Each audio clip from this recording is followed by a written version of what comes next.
Peggy 18.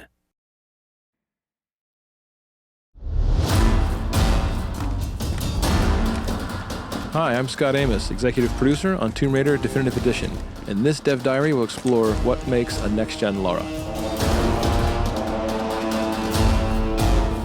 Lara's entire model was upgraded, both textures and materials. We've even added dynamic effects for how we light her skin, and for materials that change for sweat, mud, and blood as she goes throughout the different areas of the game. This looks like some kind of fire ritual, a sacrificial ritual. One of the ways that we upgraded Lara was certainly looking at her head and her face and saying, we want to build our first attempt at what a next-gen Lara Croft could look like.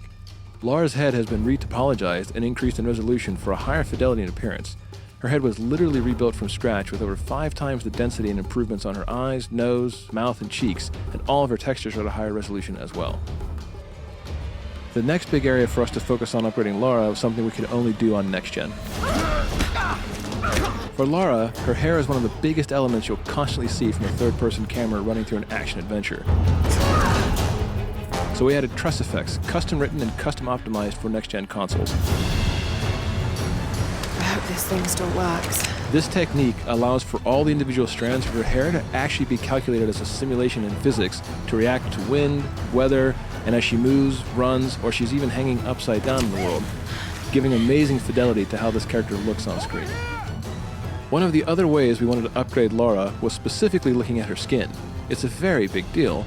It's another part of her character that you see a lot, and she goes through so many big changes in this world where she gets muddy, or bloody, or wet from all the rain, or when wading through stagnant pools. So we wanted to add something special for how we light her skin as well. We've added subsurface scattering on Lara's skin. The net effect is that it gives her a more realistic and lifelike appearance. It literally means when light hits her, it goes just below the surface of the skin and scatters or diffuses as it would in real life. Drip maps have been added across Lara's skin that actually react dynamically in the environment when she's under stress or exposed to rain or wading through water. These drip maps are effectively textures or wraps overlaid on top of the model at different locations that are turned on or off during certain game events. So you can actually see the beads of rain rolling across her skin, and you can see the blood drying on her as she walks across some really dangerous and harsh environments.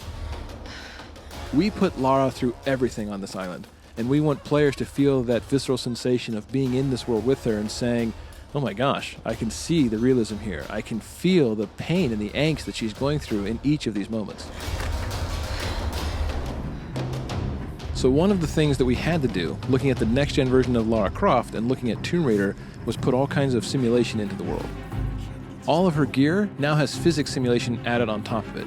You'll see when she has the bow on her back, it will jostle around realistically as she jumps, runs, and traverses the terrain. We even went so far as to make the very arrows themselves and the quiver jostle and move according to how she runs and traverses the world.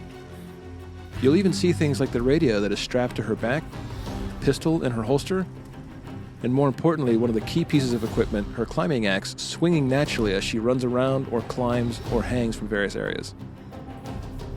It adds that nice subtle nuance that when people see it, it just makes the world feel more realistic. It makes her feel more grounded and cohesive rather than props that are just stuck to her. This gear is actually tied to her in a realistic way. So this is just a glimpse at how we made a next-gen Lara. From the different effects we added to the dynamically changing materials on Lara's skin. From all the new head, face, and truss effects hair to the physics we added to the gear itself. This is truly the definitive edition of Tomb Raider.